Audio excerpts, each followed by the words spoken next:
just have to let everyone know that we're gonna escalate the process. All right. We'll get started this morning with some prayer requests. This morning. We'll start over here on my left. Prayer requests. Yes, ma'am, Ms. Tyson.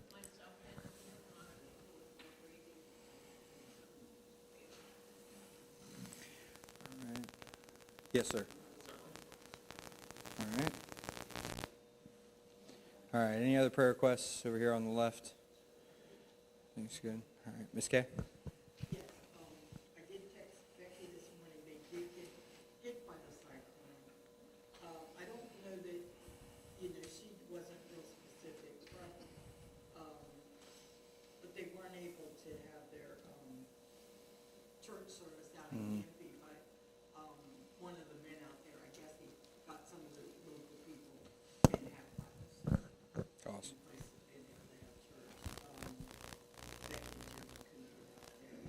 And then I had told that, I had texted that to Ron, but he's like, he can't move this morning. I mean, eventually I guess he'll be able to move. He just pray that the Lord will touch him and heal him or get this surgery set up and that it would be the right thing, based on it. Yeah. Any other prayer requests? Amanda? All right. Anybody else? Prayer requests? Brother Jim?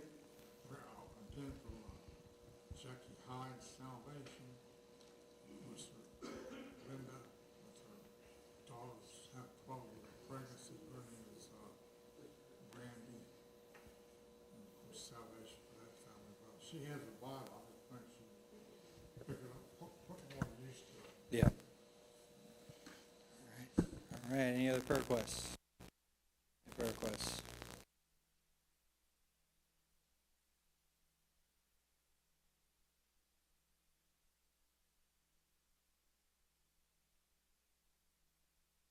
All right.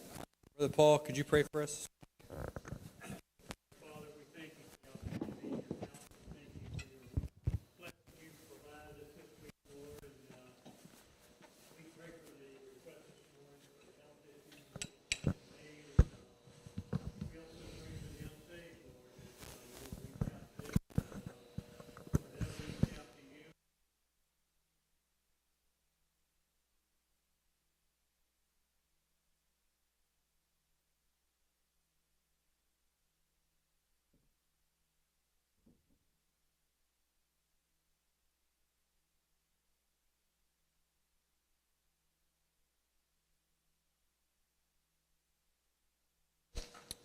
Okay, so we got our bulletins for this morning.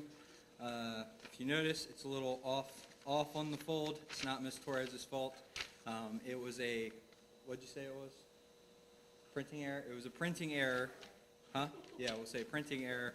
So if you fold it perfectly in half, the S is gone. Then we'll have Unday school instead of Sunday school. So we like Sunday school, so we folded it a little bit off. If you look inside, we have the fine arts sheet here. That's coming up on March 14th at 7 p.m.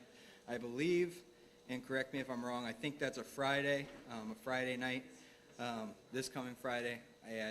Math isn't my thing this morning, so so this Friday, this fine arts.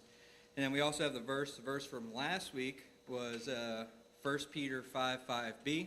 This week is Matthew 5:45, right? For he maketh his sun to rise on the evil and on the good, and sendeth rain on the just and on the unjust. So, yes, ma'am, Ms. Kay. I think we're supposed to have rain next Sunday. Yeah, well, yeah. So the fulfillment of this message will be, or this verse will be next week.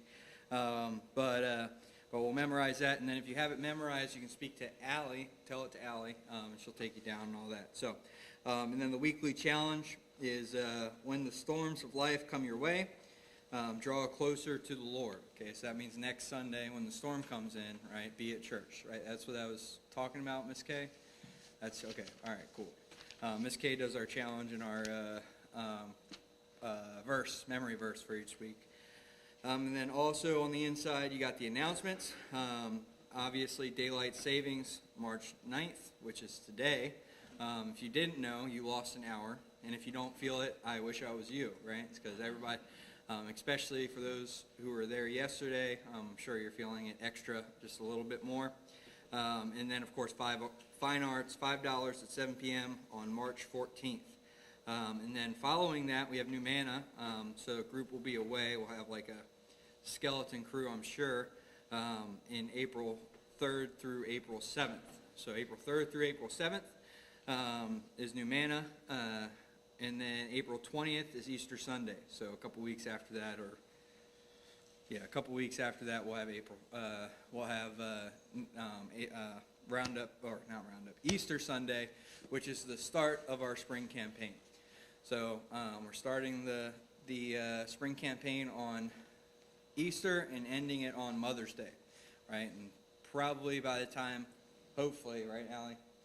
Hopefully by the time the end of the spring campaign comes, Allie will have a third, at least like. Alan's a groomsman, by the way. Alan? Alan's Seaman. Okay. Yeah, also pray for Brother Allen. We didn't mention that for in prayer requests this morning. Thank you, Brother Jim, for reminding me about that. Brother Allen, he had a fall last week or so, a pretty nasty fall, so he's in the hospital and recovering from that. Please keep him in prayer. So, Pastor, I know you visited him like this past week or so, or Tuesday. A rough condition.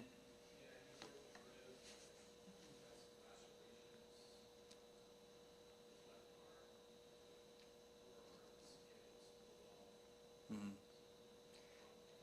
Yeah.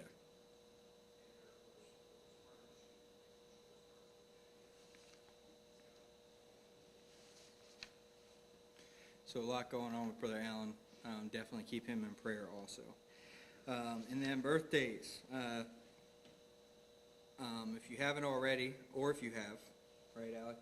Yeah. Or if you have, please see Allie for anniversaries and birthdays. If there's any that you'd like us to take note of, definitely let us know, so that way we can celebrate that with you. And then I think that's it. That's all I got from the sheet. And then, of course, if you want to go to Fine Arts, it costs us $5. It's pretty cheap for a show, right? You're going to pay how much for anything else, like $60, $70, so, you know. All right, and you know the people that are performing, so that's even better, right? We'll go to Genesis. A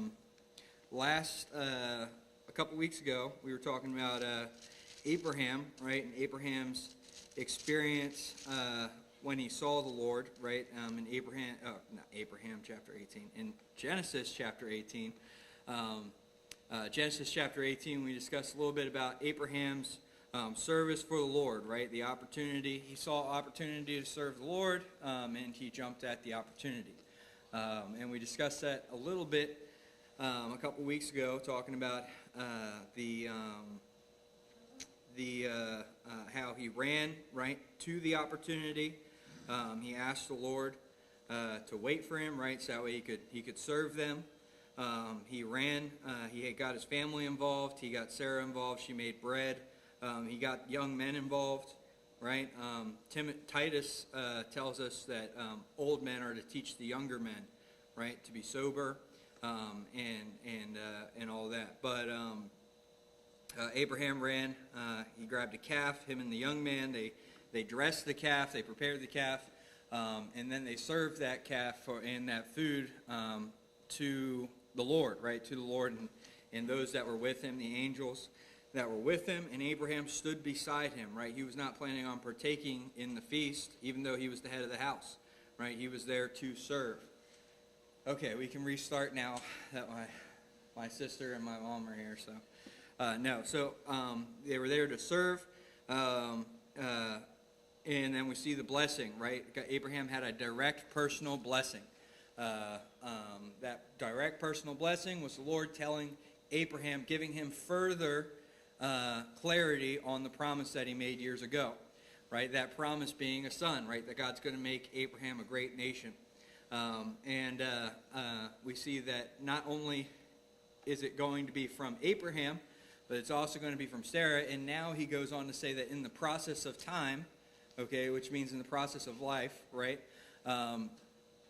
Sarah's going to have a son, right? And of course we know that Sarah hears this, and inside of herself she laughs, right? She laughs inside herself and almost mocks a little bit and says, am I going to have a child when I'm old?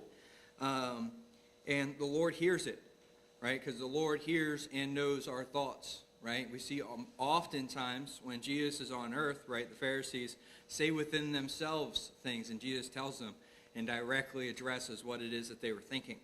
But God hears Sarah's thoughts, and in verse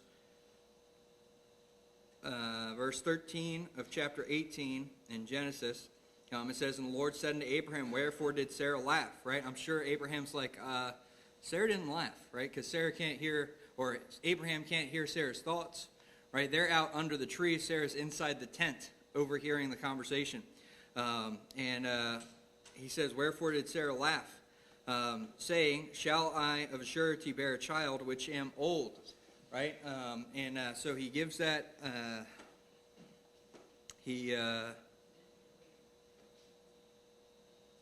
says that, verse 14, it says, is anything too hard for the Lord, right? And at the time appointed, I will return unto thee according to the time of life, and Sarah shall have a son. So he's saying that in the time of life, okay, in this process of time,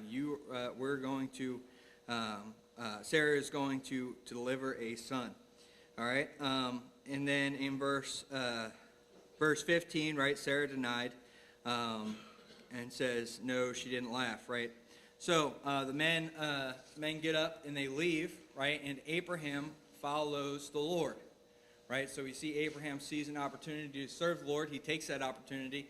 He serves him, unwilling to sit down even for a moment, right? To enjoy the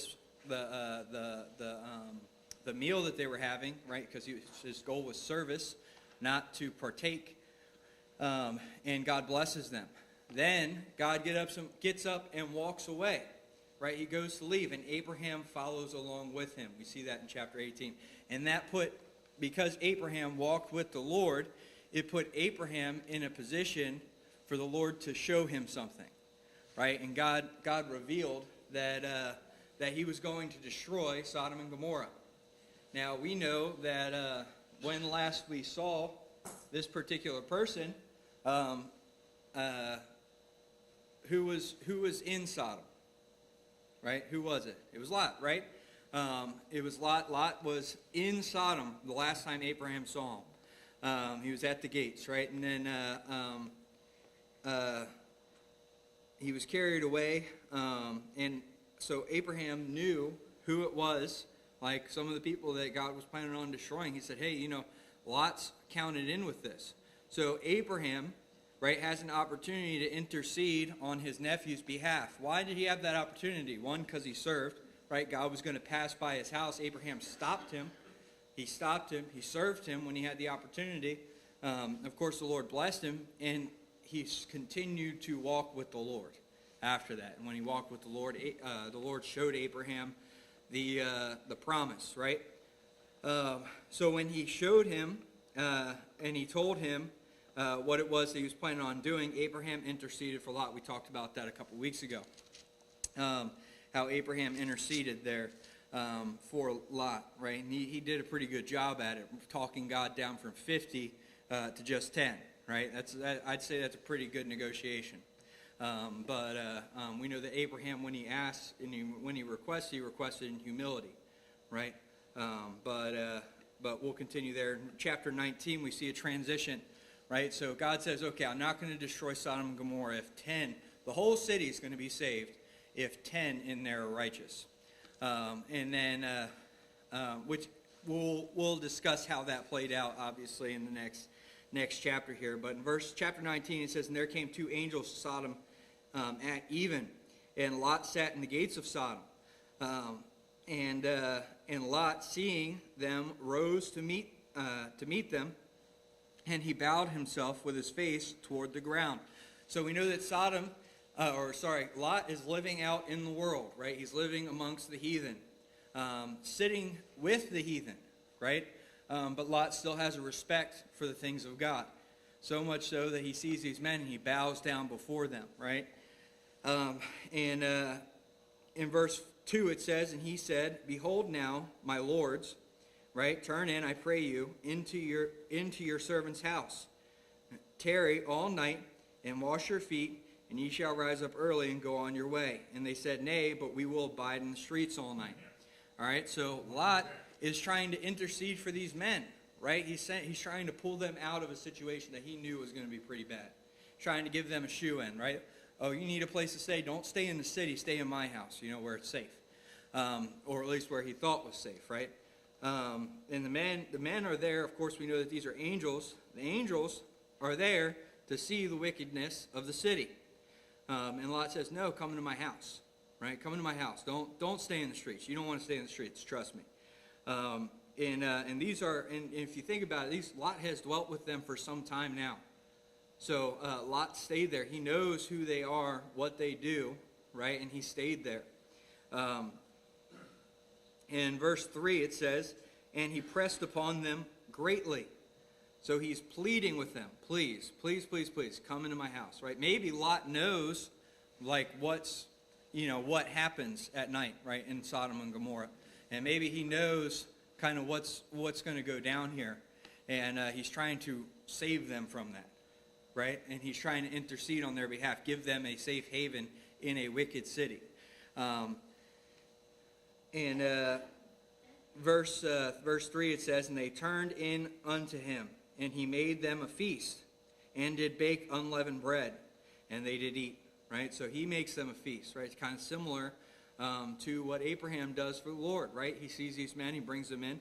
Now the difference is their circumstances, right? Lot is living with the heathen. He's living with the heathen. He's connected with the heathen of the city. So much so, right, that when the city gets raided a few years earlier, right, he is caught up with them, right? And then the king of Sodom comes out, and what does he entreat, right? We talked about this a few weeks ago. He tells Abraham, keep the goods. What does he want? He wants the people, right? And Lot was amongst those people that he wanted, right? He wanted those people back. So Lot was counted with them. In verse 4 it says, "But before they lay down, the men of the city, even the men of Sodom, compassed the house round both old and young, all the people from every quarter." So the scripture makes no mistake. Everybody was involved. From every quarter, all the people, young and old, right, they came to Lot's house, knowing that these men had walked in. And it says in verse 5, it says, "And they called unto Lot, and said unto him, Where are the men which came in to thee this night? Bring them out unto us, that we may know them." Okay, and of course we know this "know" is not referring to a conversation. Okay, verse 6 it says, "And Lot went out at the door unto them, and shut the door after him." So Lot sneaks out of his house and slams the door behind him, trying to protect these men. In verse 7 it says, "And said, I pray you, brethren, do not so wickedly." So he refers to these men, right? And of course, it's been mentioned several times. He refers to these men as brothers, right? Brethren. Now, you could say that maybe Lot was trying to be a peacekeeper, right? But there's no doubt that we could say that Lot has entangled himself with these wicked, wicked people, right? So much so that he could say that and they wouldn't skip a beat with it, right? In verse 18, it says, "Behold now, I have 2 daughters, which have not known man. Let me, I pray you, bring them out unto you, and do ye to them as is good in your eyes. Only unto these men do nothing. For therefore came they under the shadow of my roof." So we really see the depravity of the circumstances, right? Lot offers his daughters up as a sacrifice. Now, that does not... there's a lot to be unpacked in just that verse, right? because it really shows the depravity, right, and the twisted morality of Lot, so much so that he's willing to offer his own children as a sacrifice, right, to satisfy and pacify these men, okay, these men whom he referred to as brothers, right? We also can see that these men were so twisted, right, that offering, that sacrifice wasn't good enough for them. Okay, now don't get confused, all right? The wickedness of Sodom was depraved, right? They were so far gone, and there's no confusion on what the issue was here, right? But Lot was messed up. Lot was messed up. In verse 9 it says, and they said, "Stand back," right? Stand back. And they said again, "This one fellow came in to sojourn," that means to kind of hang around, sojourn, "and he will needs be a judge. Now we will deal worse with thee than with them." And they pressed sore upon the man, even Lot, and came near to breaking the door. Okay, so Lot gets mixed up in all this, right? The men take advantage and take their frustration and their anger, right, at Lot, out on Lot, so much so. In verse 10 it says, "But the men put forth their hand and pulled Lot into the house to them and shut the door," right? So the men pulled Lot out. Verse 11 it says, "And they smote the men that were at the door of the house with blindness, both small and great." Small and great. So we got young and old, small and great. Everybody in this city were involved in this, both small and great, so that they wearied themselves to find the door. So they blinded them and confused them to the point to where they're grasping for the door. So let's unpack this a little bit. So we know the circumstances, right? They press upon Lot, the men pull him in, and they smite them with blindness. Their wickedness goes so far that even in the face of blindness, they're reaching for the door. Their resolve was not quelled by the blindness. They still pushed towards and forward in order to fulfill their desires, right? In verse 12 it says, "And the men said unto Lot, Hast thou here any besides, son-in-law and thy sons and thy daughters, and whatsoever thou hast in the city, bring them out of this place." So he says, hey, you got some family, daughters, son-in-laws, it's time to pick them up and head out. Okay, it's time to get out of here. Verse 13 it says, "For we will destroy this place, because the cry of them is waxing great before the face of the Lord, and the Lord hath sent us to destroy it." Okay, now we read this, right, and we read the story, and there's no question in our minds, this place needs to get wiped out, right? The Lord, the wickedness of Sodom and Gomorrah was so great. Most of the time, if people actually read this story, right, there's no question in their mind. No one ever reads the story of Sodom and Gomorrah and it's like, man, God was really harsh with these people, right? No one ever. When you read through it, no one ever really has that question, right? Because we know that Sodom was depraved. So the angels tell the men or Lot to grab his family and go, because it's time, we're going to destroy this city. And Lot went out and spake to his sons-in-law, which married his daughters, and said, Up, get you out of this place, for the Lord will destroy the city. But he seemed as one that mocketh unto his sons-in-law. Okay, so Lot comes in, he says, hey, the Lord's going to destroy this place, it's time for us to go. And the sons-in-law took it as a joke. Right? It seemed like he was joking around. Maybe they hadn't heard him refer to the Lord very often. Right? And maybe it sounded like he was just pulling their leg, right? Grab all your stuff and head out. And then and once they get out the city, they find out that it was a joke. No, this was serious. Lot obviously didn't have the rapport that he should have had, right, with his sons-in-laws. In verse 15 it says, And when the morning morning arose, then the angels hastened Lot, saying, Arise, take thy wife and thy 2 daughters, which are here, lest thou be consumed in the iniquity of the city. So, even after all that took place that night, the angels are still hastening Lot out of the city, right? They need to light a fire under him, so to speak. Lot was not easily moved from the city. Verse 16, it says, and while he lingered, right? While he lingered, so he's still there in the city after they've hastened him. While he lingered, the men laid hold upon his hand. So they grab his hand, right? They grab his hand, and upon the hand of his wife, and upon the hand of his 2 daughters.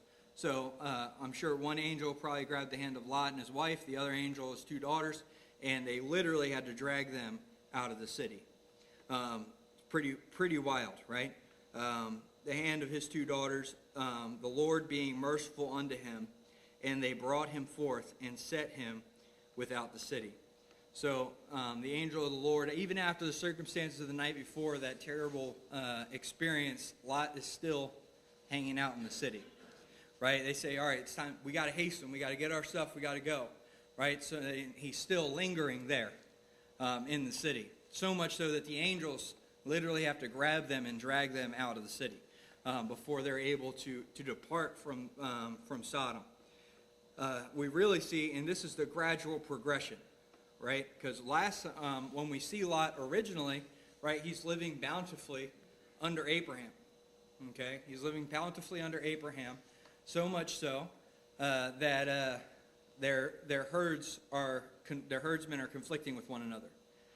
He looks, of course, we know that he picks the well-watered plains of Sodom, right? And he goes out there. We see him pitching his tent towards Sodom.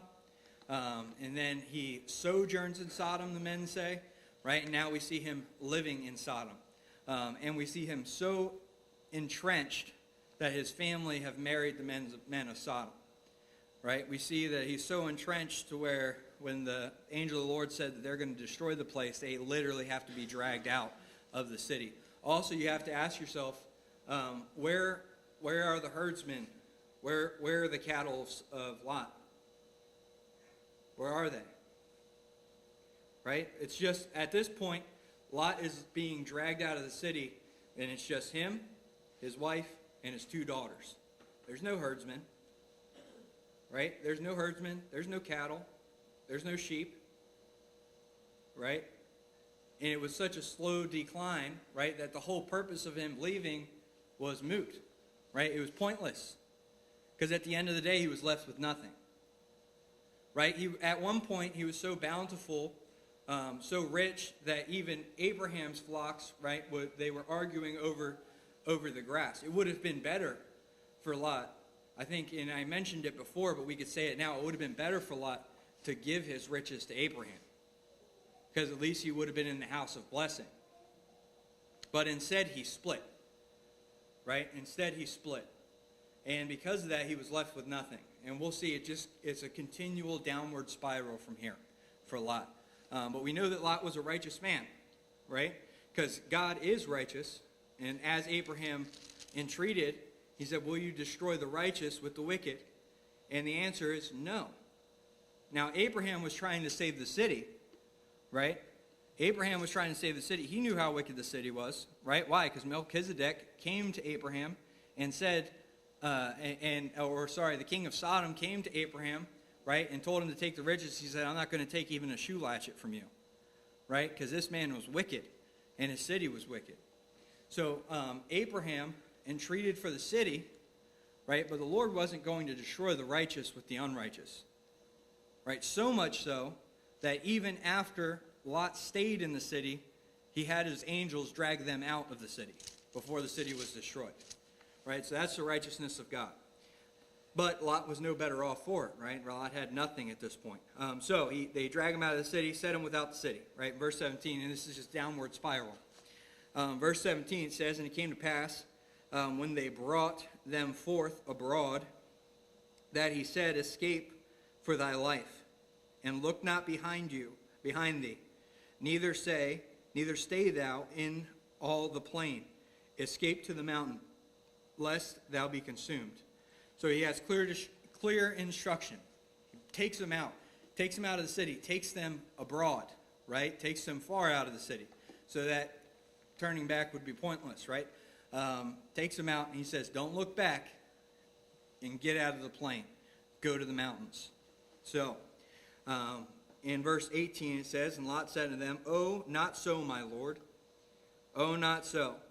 Behold, now thy servant hath found grace in thy sight, and thou hast magnified thy mercy, which thou hast showed unto me in saving my life. And I cannot escape to the mountain, lest some evil take me and I die. Now, Lot is confused, because the night before, right, there was an awful lot of evil involved, right? And this is the place that he had to get dragged out of. And he says, no, don't make me go to the mountains, because then something bad's going to happen to me. And they're like, Lot, something bad was just about to happen to you, right? If we didn't get involved, something bad was about to happen. So he's so confused, right, so mixed up. Now, this is a righteous man, right? This is a righteous man. So this is somebody who vexed their righteous soul, right? So he was a saved man, and he was confused, right? So confused to the point to where we read this, and it's like, this doesn't even make sense, right? Doesn't even make sense. But he's just so twisted up and so confused from living in Sodom for so long. In verse 20, it says, Behold, now the city is near to flee unto, and it is a little one. Oh, let me escape thither. Is it not a little one? And my soul shall live. Right? So Lot says, please, let me go to a city. Right? Let me go to a city. He was used to the city life. In verse 21, it says, And he said unto him, See, I have accepted thee concerning this thing also, that I will not overthrow this city, for the which thou hast spoken. Haste thee, escape thither, for I cannot do anything till thou be come thither. So the angel is speaking to Lot. And he's saying, until you're gone, until the righteous has been taken, I can't do anything. Okay, that's the mercy of the Lord. If there's one verse that can show God's mercy very clearly, it's that verse right there. Right? Lot, so vexed, right, and so torn, so confused that he's begging to be in a place and lingers in a place that is full of wickedness, right, and despair, a place where he was not successful. This was not a bountiful place for Lot. But we see that he's trying to get back. Even so, he's asking to go back to the city, right? And he says, okay, I'll take this city off the list of the ones that I'm going to destroy because you're asking, right? But go. And even then, the Lord is saying, the Lord holds back their hand, right, till Lot's gone. Therefore, the name of the place was called Zor. In verse 23, it says, And the sun was risen upon the earth when Lot entered into Zor. Then the Lord rained upon Sodom and upon Gomorrah brimstone and fire from the Lord out of heaven.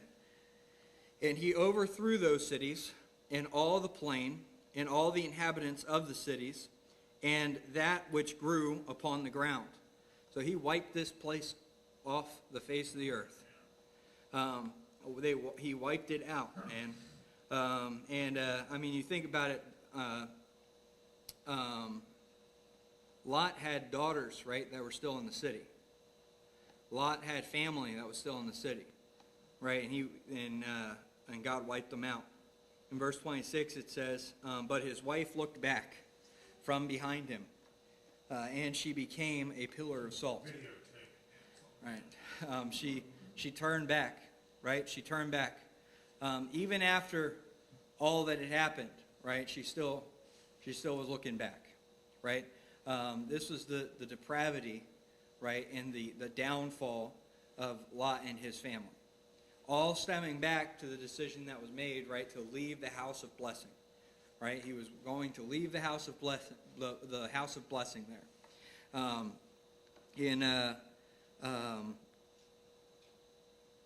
And Lot loses not only his at least 2 daughters, right, and sons-in-laws, he also loses his wife. He loses all that he has, right? His house burned up, gone, wiped it completely off the face of the map. Verse 27, it says, and Abraham got up early in the morning to the place where he stood before the Lord. Abraham went back to where he entreated with the Lord. Okay? And you kind of get a alternate picture here, right? In verse 28, it says, and he looked toward Sodom and Gomorrah and toward all the land of the plain, and beheld, and lo, the smoke of the country went up and as the smoke of a furnace.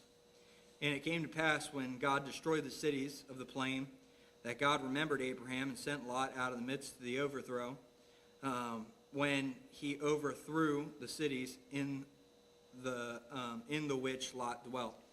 So we see that the direct result, right, the direct result of Abraham serving the Lord, walking with the Lord, was the salvation of Lot, right? Because when he went to destroy the city, he remembered the prayer of Abraham. Now, Abraham was entreating for the city. He says, hey, will you destroy the city if 10 are righteous there?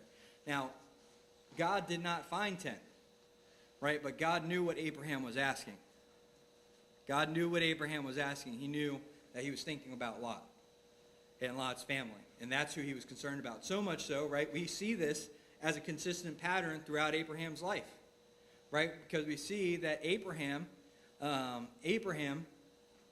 took his men, right, his 300 trained men, to go save Lot. He didn't go for Sodom, right, to bring back the riches of Sodom or bring back the people of Sodom. He went for Lot, right? And then ultimately, right, when he had the opportunity, he prayed, and God saved Lot for Abraham's sake, right? God saved Lot for Abraham's sake.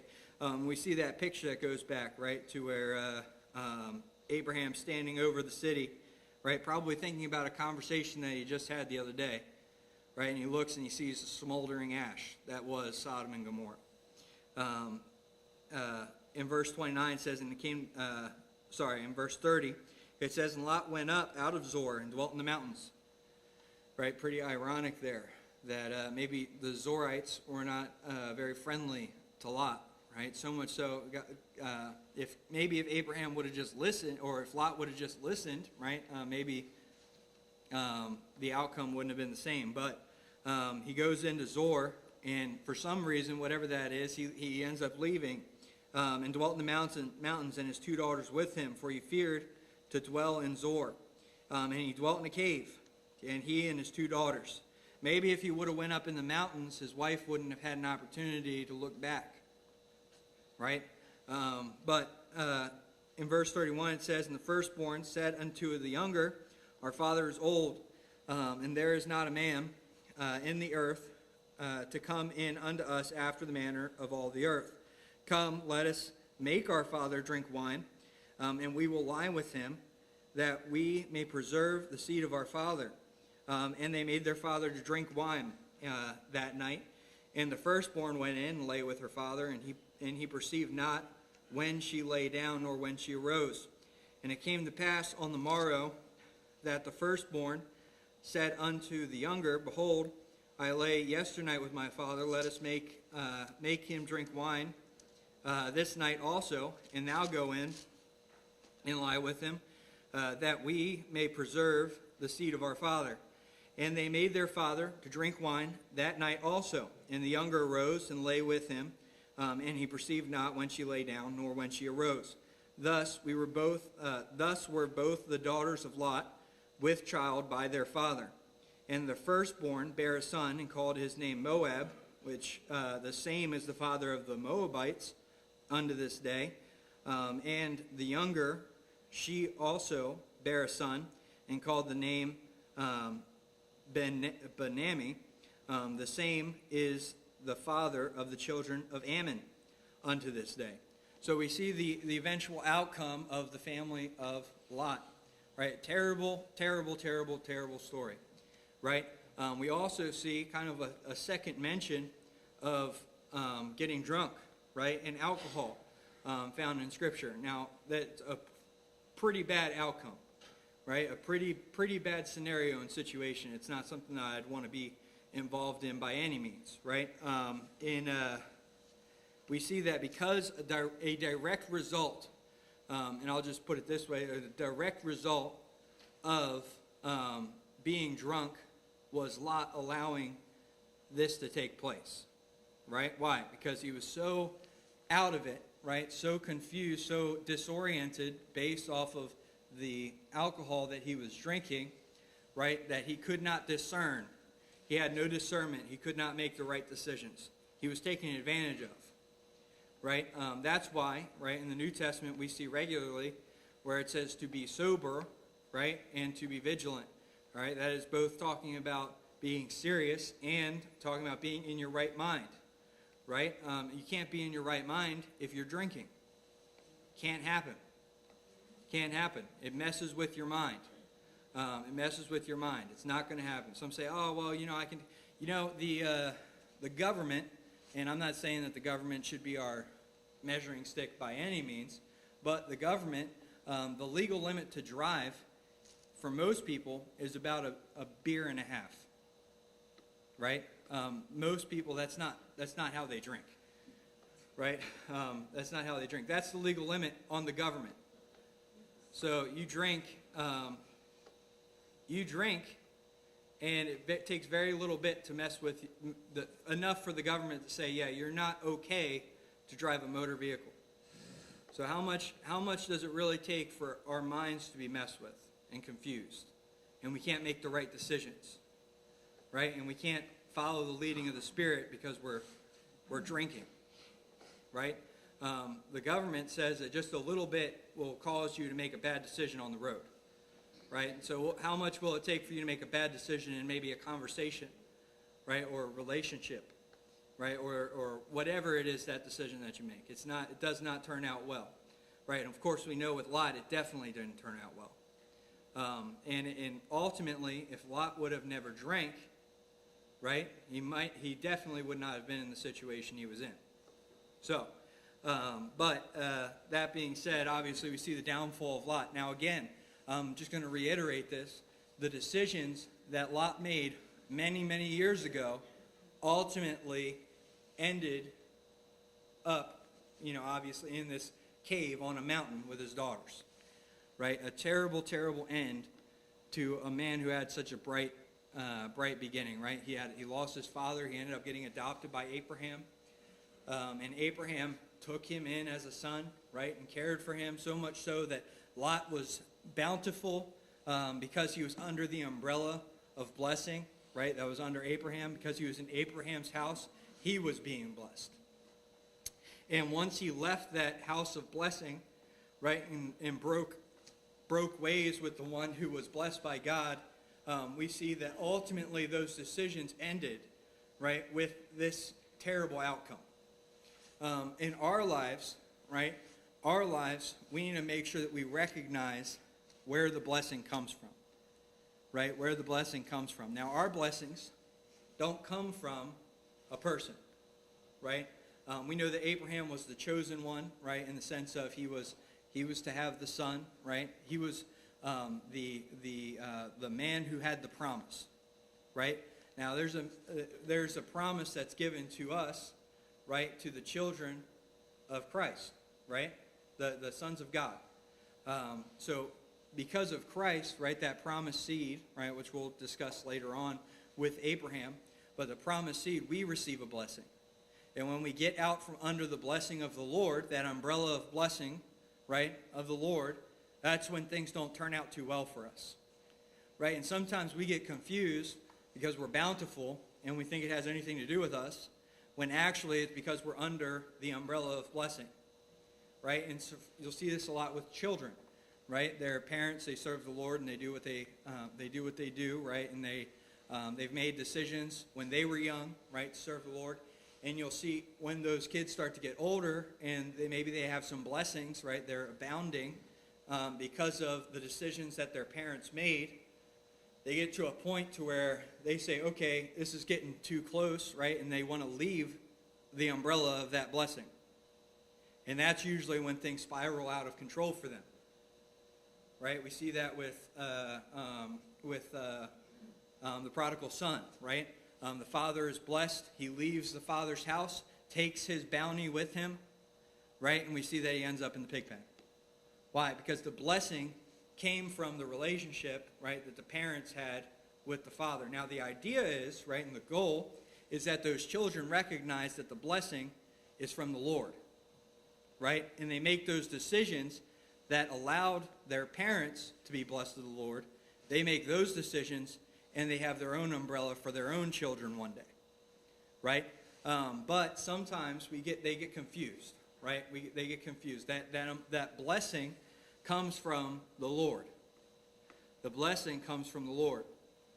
And we need to recognize that the blessings that we have, right, those blessings come from the Lord, right? They don't come from whoever it is in our lives or ourselves or our good decisions, but ultimately they come from the Lord. And when we get away from that or from under that umbrella, somebody mentioned it the other day. I think it might have been Miss Darla. She mentioned a song that they sing, right? That the Lord owns the cattle on 1,000 hills, right? And it's true, right? He has everything. He has everything. And we get out from under that blessing, that's when we get in trouble. And sometimes we don't even realize it, right? Because it's such a slow, gradual descent. It's such a slow, gradual. This is over at least a decade, right? Where this is taking place with Lot. Lot's an old man at this point. And we ultimately see the downfall. Don't get confused. When you get away from the Lord, just because you have a little bit after a little bit of time, recognize that the blessing comes from the Lord. And it always goes better when you're under the umbrella of the Lord. Okay? We talk about, in the verse that Miss Kay picked this week, talking about how the rain falls on the just and the unjust. That's true. That's true. But we have something that the unjust doesn't have. Even when the rain falls, we have a comfort, right? We have an umbrella, right? And we know that umbrella is the Lord. We have something to shield us. When we read about David's troubles, right, in the book of Psalms, what does he always say? He says that the Lord is my buckler. He's my shield. He's my strength.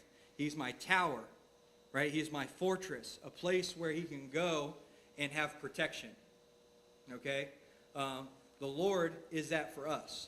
And when we get away from that, right, we get away from the blessing of the Lord, that's when we get in trouble. There's nothing to shield us from that, right, except for the prayers of our family, right? So don't get confused. And we see with Lot, a terrible, terrible story, right, of someone who lived their life for themselves, right? Because Lot chose the well-watered plains of Sodom, right? Because that was the best option he chose for himself, right? And thought he would go out on his own, all right? But the blessing came from Abraham. Abraham wasn't his own man. That's what Lot didn't understand. Abraham wasn't his own man. He was God's man. He was God's man. Lot went out trying to make his own name, right? So much so that he made connections, right? He networked in Sodom. So much so that he referred to them as brethren, right? He was sitting at the gates discussing with the other leaders of the city.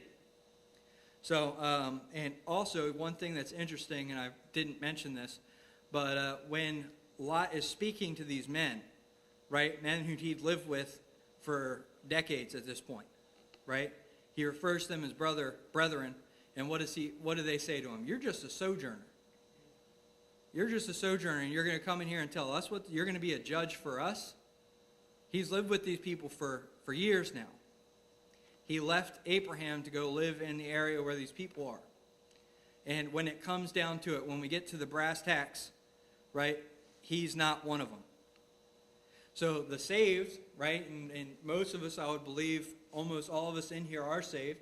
The saved, we will, no matter how often, how long, how many connections you make in the world, you will never be part of the world. You will only ever be a sojourner. Because you don't belong there. You don't belong there. And some of the most unhappy people in life are saved people that are living in the world. Because they just don't fit in. Right? They just don't fit in. It just doesn't work. And the reality is that Lot, even though he gave his life trying to be a part of these people, when it came down to it, at the end of it all, right? And when he tried to finally had a chance to pull that influence that he'd been working so hard to build up, they said, no, you're not one of us. Hit the road, right? Beat it, right? You came in here, you were just a traveler. You don't belong here. And that's how it is. Don't get confused. You might live in the world and you might, make the decisions that you make, and have friends with, these different people and leave the comfort of the Lord, right? But at the end of the day, you don't belong there. They know it, and you know it.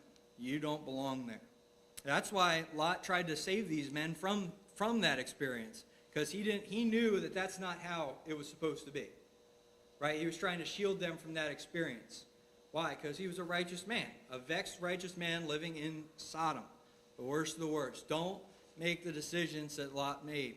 And as hard as it may get, right, being under the blessing, as hard as the rain may fall, to refer to that verse, or what it feels like, trials, right, and tribulations, as hard as that is, it's so much better for us than it is for the world, right? And it's so much better for us because we've experienced the blessing and the comfort and the shielding of the Lord, that when we're out in the midst of it all, right, we always have that reminder that, there's a safe place for me. I just have to go back to it. So don't get confused. As hard as it may be, it's worse for them. They don't have that umbrella. And Lot, the outcome of Lot was pretty bad.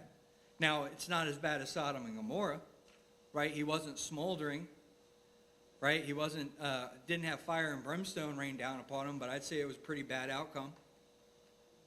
And some would say that given how it played out, he almost maybe would have preferred to have died in Sodom, right? Because the outcome was pretty bad, right? It almost would have been better to end the life of Lot in the city than to have what came after, right? So that is a righteous man trying to live with the world. It doesn't work, and it never turns out good. It never turns out good.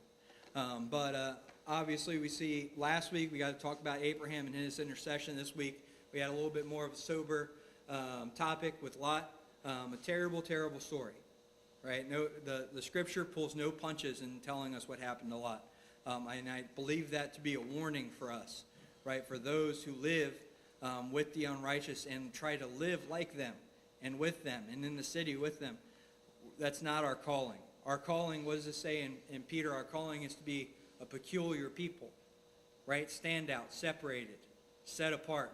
We're supposed to be sojourners, right? We're just traveling through the world waiting for the promise, right, of the kingdom, right, that's going to come. So that being said, we don't want to end up like Lot. But next week we'll talk a little bit more about Abraham. We'll kind of shift gears, and we'll go from there. But I'll pray, and then we'll get out of here. We're letting you out a little bit early this morning, 5 minutes, not that early. But all right, let me pray. Dear Lord, thank you for this day. Lord, thank you for all that you do for us. Lord, I pray that you'll help us to take the lessons that we can learn from Lot, Lord, and apply it to our lives. Help us to live under the blessing. Lord, help those in our lives to live under the blessing.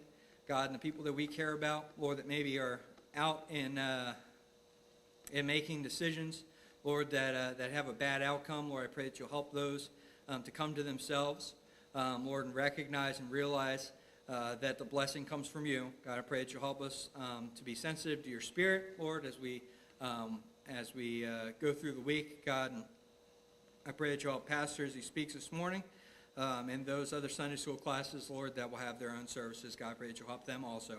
In your name, amen. All right. Yeah.